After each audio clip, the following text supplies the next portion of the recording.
Well, San Diego State announced yesterday they will not be leaving the Mountain West at this time, and I only have about 37,000 thoughts. You are Locked On Pac-12, your daily podcast on the Pac-12 Conference.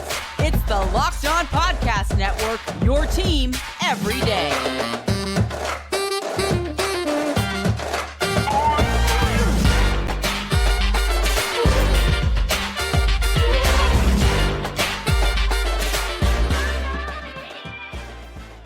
Welcome, everybody, to another episode of Locked On Pac-12. I'm your host, Spencer McLaughlin. Thank you so much for making this your first listen or your first view of the day. Part of the Locked On Podcast Network, your team every day, and your number one source to stay up to date with our media rights and San Diego State free and beloved Conference of Champions. Like, comment, subscribe, rate, review, please, and thank you wherever you listen to or watch the show. Big news broke yesterday. Oddly enough, here's the funny thing about this. I was planning to do a show today anyway, and then this all came down, and I wrote out a different show. And so the show I had written for today, which also concerns San Diego State, is going to come out on Monday. I haven't recorded it yet, but I know, kind of what I want to talk about there. I know what I want to talk about here as well, because it's the biggest news in the Pac-12 right now, which is San Diego State has notified the Mountain West that no, we will not be leaving the conference at this point in time. That was after a June 13th letter in which they said, we intend to leave the Mountain West Conference. Now, the funny thing about this is they were going to be engaged in a semantical battle if they hadn't made this move. Semantical might be a word I made up, a battle of semantics. You understand what I'm going for there, because they wrote their letter of intention to leave, and the Mountain West interpreted that as a formal resignation from the conference, but then San Diego State changed course. So is it not a formal resignation of the conference? Because back in 2011, when they were going to leave for the Big East, they, submitted the paperwork to leave and everything, but it had been so official they had to be voted back in by the other Mountain West presidents and chancellors, which they were. So they were able to just write a letter on the day that the deadline would have expired, or that the deadline did expire yesterday before the exit fee would double per the Mountain West bylaws. And they said, yeah, okay, we're going to stay in the Mountain West. We're not going to leave like we said. So they were going to be, engaged in that battle one way or the other. But they wanted an extension from the Mountain West for this very reason, because here we are. And what have I been saying on my intro for many, many months now? This is our beloved Conference of Champions, and they are media rights free at this point in time. And you can't move forward in the conference, or at least the Pac-12 is choosing not to for various reasons that we've discussed as being possibilities here on the show before. They are not doing that. In that they're not expanding and then doing the media deal. They're not comfortable doing that. That's their mindset. I mean, I've seen other conferences do it, but they're not doing it that way.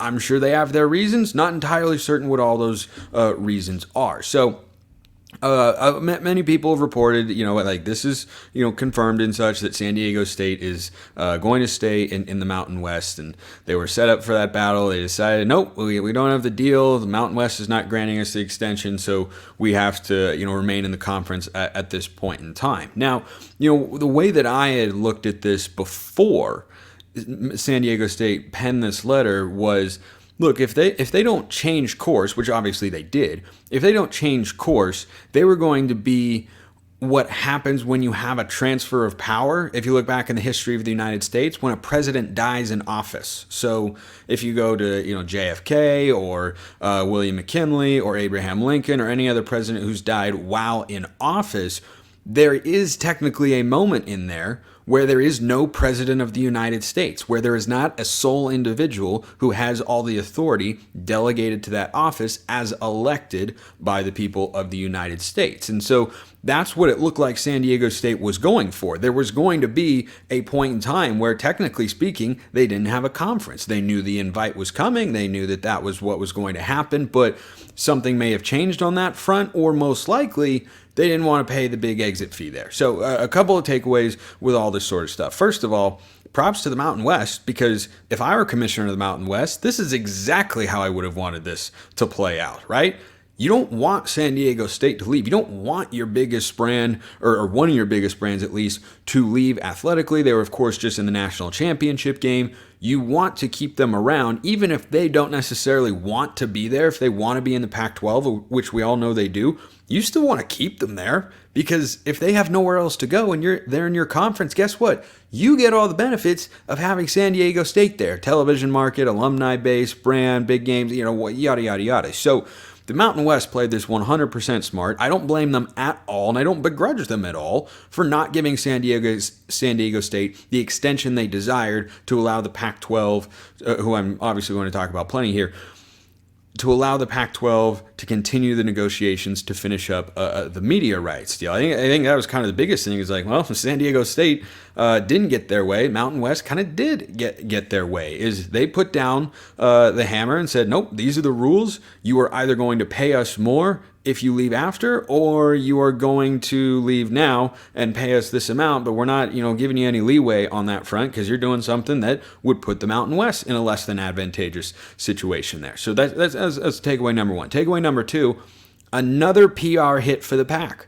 Like, unquestionably, this makes the league look bad. I have long described San Diego State, and many others have as well. I'm not saying I'm the only one with that opinion, but San Diego State is the top expansion option available to the Pac-12 at this point in time, for reasons that everydayers, and frankly non-everydayers out there who are tuning into or watching the show, probably understand and know pretty well at this point, because this is all just it's all gone on for so long. We've had time to talk about it and research and discuss and go back and forth and all that and whatnot. So another PR hit for the Pac in a negative way, which we clearly understand they don't care about very much. There still doesn't appear to be a looming sense of panic or frustration or doomsday scenario or anything like that within the conference.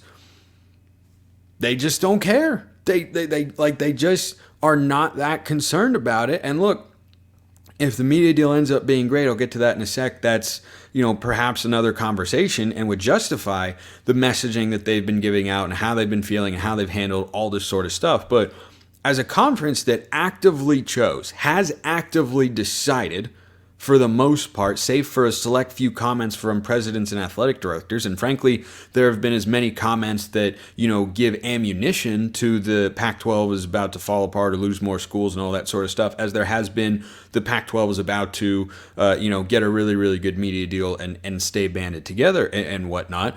For a conference that has actively decided to say, no, we're just not going to fight that PR battle. We don't care what people think. Like, okay, It better not come back to bite you, because or else the people like me and others who say, hey, what are you doing here? Are you not going to push back at all? Are you not going to fight, fake reports that are out there? Are you not going to fight that? Like, we've seen individuals do that from time to time, right? Mark Harlan had, I think, the funniest tweet from a pro Pac-12 standpoint a while back when, some random account tweeted out like, Utah and the Big 12 and blah, blah, blah. And he was like, dude, give me a break. And then the tweet got deleted and all that sort of stuff. But they haven't done that consistently. There have been fleeting moments where that has taken place. And the PR hit, I think, is already there, because San Diego State, I've described them as a layup addition. It's like, well, yeah, of course. Of course you're going to go there. Of course that's the top option. And if you aren't able to add them at this point in time or at all, you better either, number one, have really good reasoning, or number two, you better be able to add them later, because that is, again, just not a great look for the conference that struggles with this sort of stuff, that struggles with perception consistently, and that is something that does matter. It's not everything, but to say that it doesn't matter, I do not agree with that whatsoever, and I do not think the Pac-12 has handled this particularly well from a PR standpoint. Like, conferences and media entities and teams and individuals, celebrities, they all have PR people for a reason. That stuff does not happen by accident. So we've got tons to get to today, including why this puts even more pressure on the media deal. Pressure is on you, though, to go check out FanDuel, because that's America's #1 sportsbook. And you can take your first swing at betting Major League Baseball on FanDuel and get 10 times your first bet amount in bonus bets up to $200. That's right, just bet $20 and you'll land $200 in bonus bets, win or lose. That's $200 you can spend betting everything from the money line to the over-under to who you think is going to hit the first home run, all in an app that's safe, secure, super easy to use. Plus, when you win, you can get paid instantly. There's no better place to bet on Major League Baseball than FanDuel, America's #1 sportsbook. Sign up today. Visit FanDuel.com/lockedon. Get up to $200 in bonus bets. That's FanDuel.com/lockedon. FanDuel, official partner of Major League Baseball.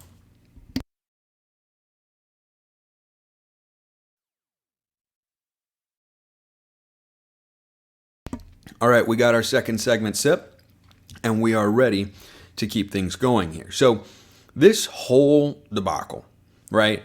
The deadlines are, they're not actually like hard deadlines, but deadlines that we get in our minds are deadlines that presidents and athletic directors have hinted at in the past, continuing to just extend it, continuing to draw it out, not getting San Diego State in by the June 30th deadline puts an increasing amount of pressure on the Pac-12 media deal. And then the other thing too, why the deal is going to radically shift the perception of your conference so greatly is because of comments that John Canzano has written about extensively in his columns, in which he's had multiple Pac-12 sources tell him, yeah, we feel like the Big 12 number is a layup. We feel like 31.6 million per school per year. Oh, we feel like that's easy. Oh, we feel like it's going to beat that. And when you add fuel to the fire of all of these conversations and how people view the league, if you have those comments hanging out there, which you do, it will come back to bite you in the court of public opinion if you're not able to get that done.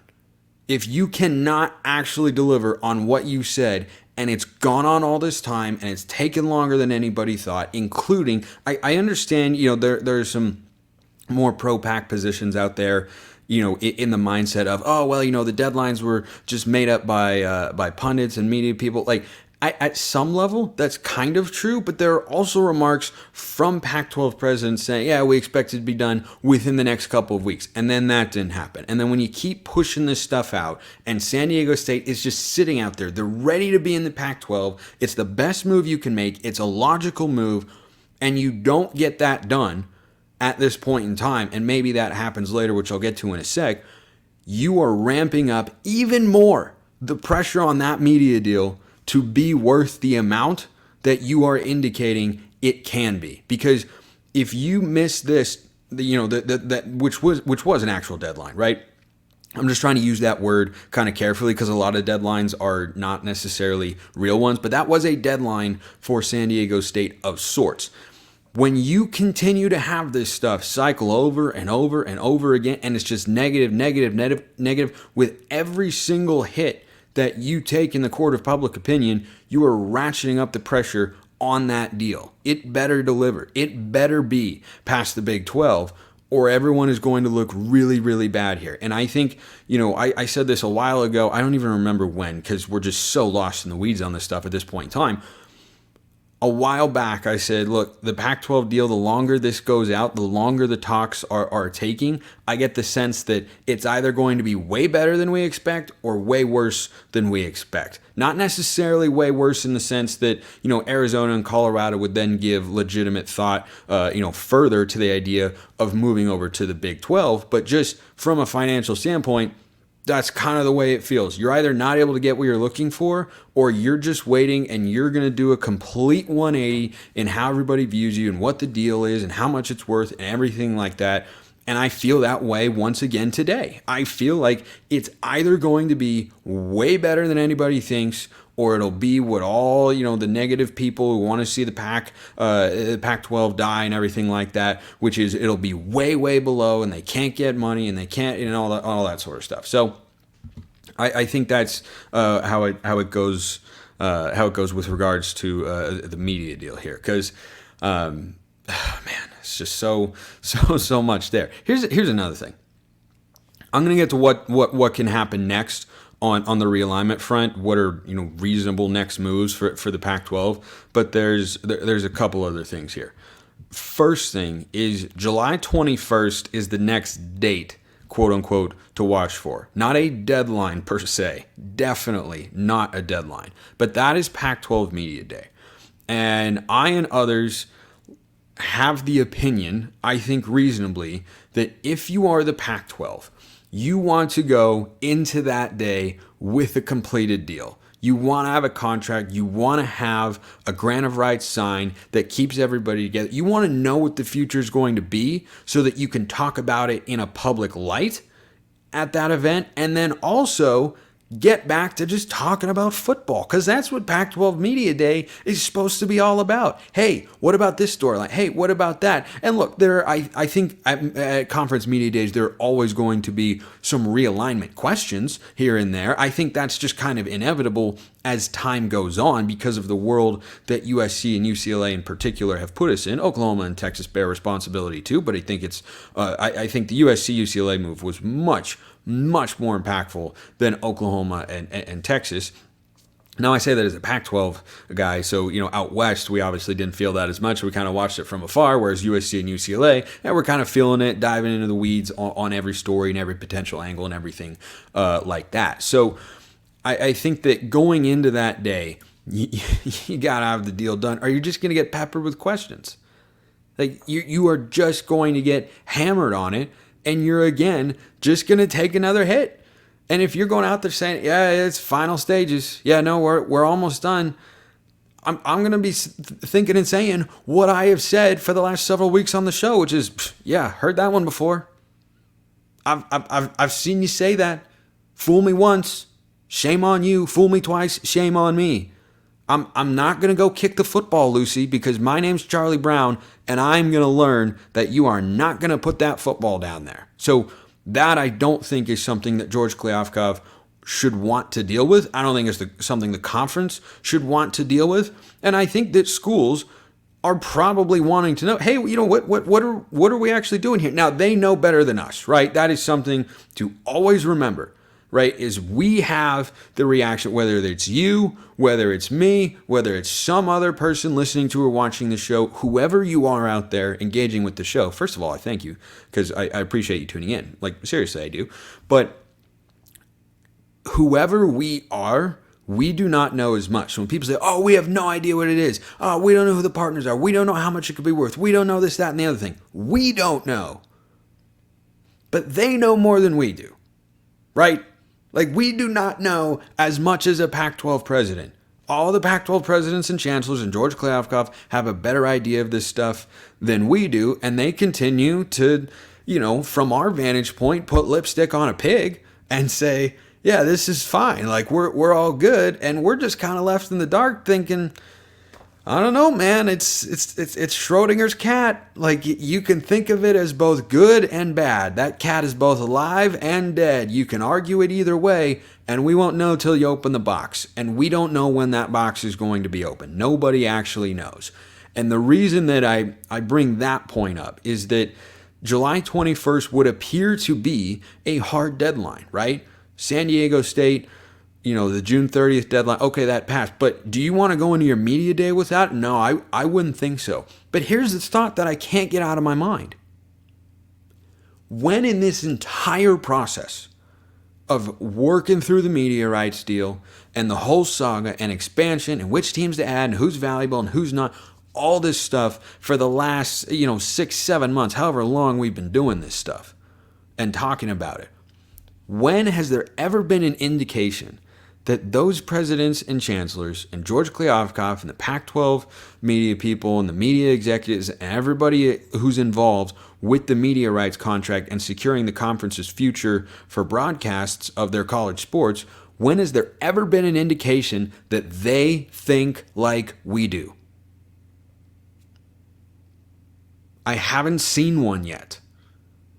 Because to me, it's plain and obvious. I'm not saying you need to be out on Twitter, fighting with every single commenter and person who tweets. Like, I have a lot of people that come into my mentions with all this sort of stuff. And when I think it's worthwhile, I'll respond. And when it's not, I don't.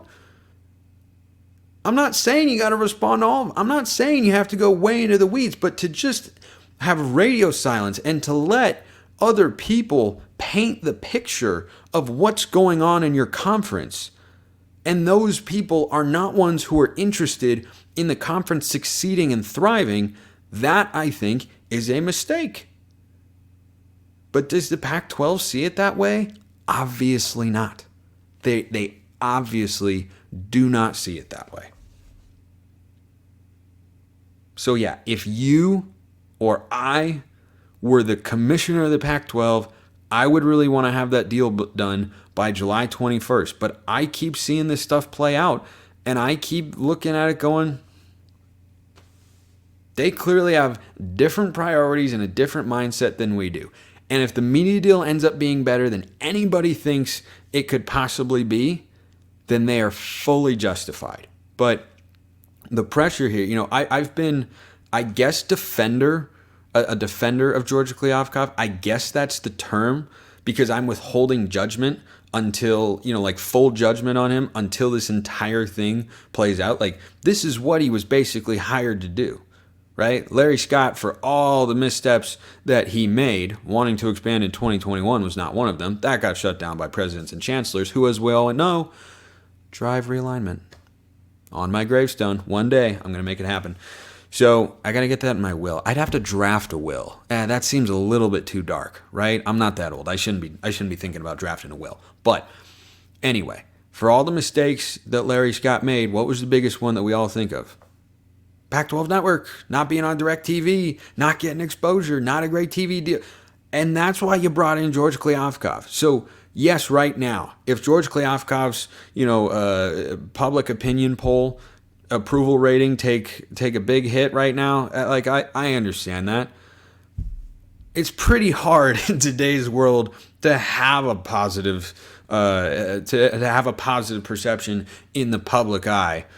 Ask any of our last several presidents. Is it easy? When was the last time a president had over 50% approval in the country? Just 50%.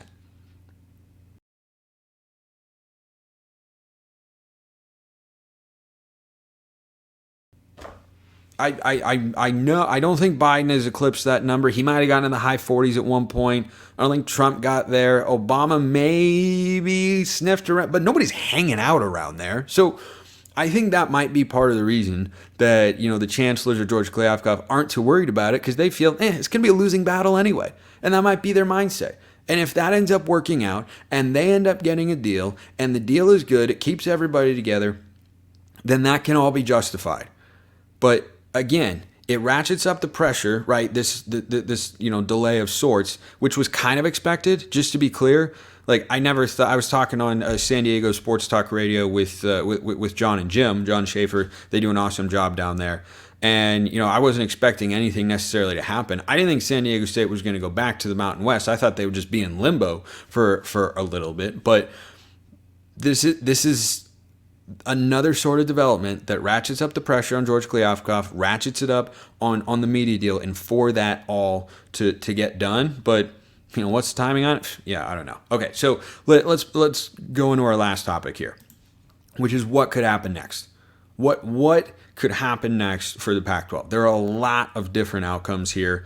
I've got 4 that I feel are reasonable, that could all definitely happen without some crazy, wild, unpredictable factor taking place. So, first one, and I haven't had enough time, honestly, to think about which of these I find to be most likely, but I could foresee a plausible scenario in which all of these come to fruition. First one, again, no order here, just first one.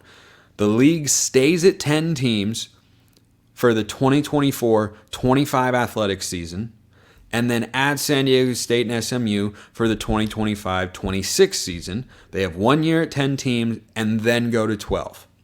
We've seen stopgap conferences before. The Big 12 is going to have one at the opposite end of the spectrum this year. They have all 4 expansion teams. They also have Oklahoma and Texas. The Big 12 is a 14-team conference for this season only. So having a 1 year holdover, not unheard of. It's in the other direction, I understand, but that doesn't seem out of the realm of possibility here. Possibility number 2. The Pac-12 looks at what has gone on in these media rights negotiations and whether they would blame themselves, whether they would blame San Diego State, whether they would blame media executives, whether they would blame whoever.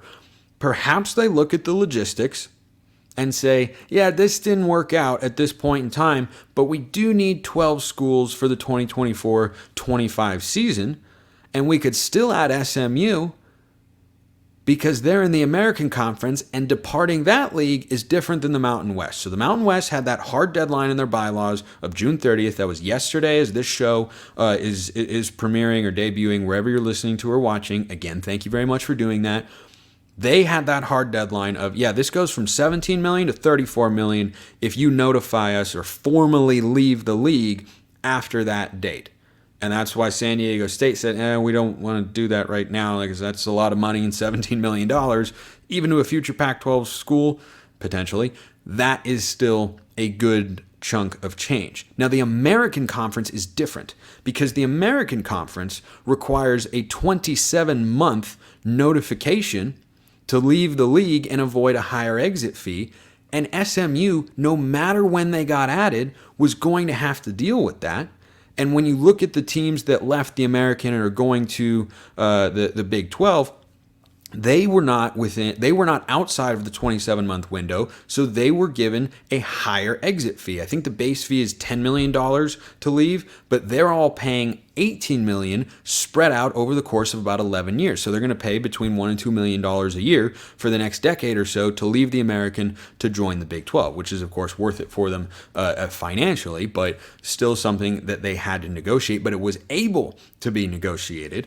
So if the Pac-12 had to have 12 schools for next year, and San Diego State isn't willing to pay the extra $17 million, and the Pac-12 isn't willing to pay that extra $17 million, then you could look at the possibility of saying, well, if the American Conference makes this more amenable, then SMU and Tulane perhaps are the schools that we would look at, because they're operating under the same bylaws. They would be natural travel partners for one another. Tulane is an AAU school. They've got football momentum after winning the Cotton Bowl and beating USC this past season. They just had their best year in program history, finished inside the top 10. They beat, I believe, Kansas State last year, the Big 12 champions. They were a really, really good team.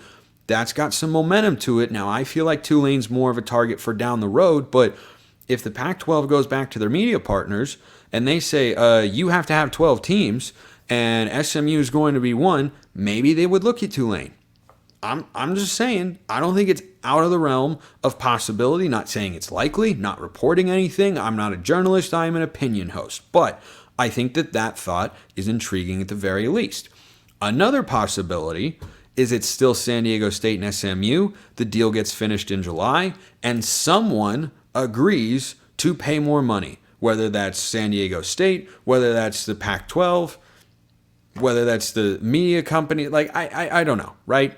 They figure out some deal, or they find some billionaire San Diego State alum and go and, pay the 17 extra million bucks or something like that. I don't know, right? Somehow, some way, they try and come up with the money. Or San Diego State just says, okay, let's just bite the bullet, get in here, think about the long-term value we've got here in the Pac-12, realize that's the best course of action for our university athletically and academically, and then just kind of go from there. So that could be the other path. Now, I can't see this next one being the option they go with, because I think inventory requires for media partners, you got to have at least 12. It just feels like 10 is so few, but maybe the Pac going forward, at least for the foreseeable future, says, no, we're not going to expand. We can get, X amount without San Diego State and without SMU, and we don't feel that, we have to have that at this point in time, and we can get a good enough deal without them being a part of it. And, this whole charade in the last several months have been for nothing. I don't suspect that that's the case. I certainly am not advocating for that. I would like for them to add San Diego State and SMU, figure out a way to pay the extra $17 million, whether that's over a long period of time or whether that's from a very generous donation from someone who has, a ridiculous amount of money just lying around.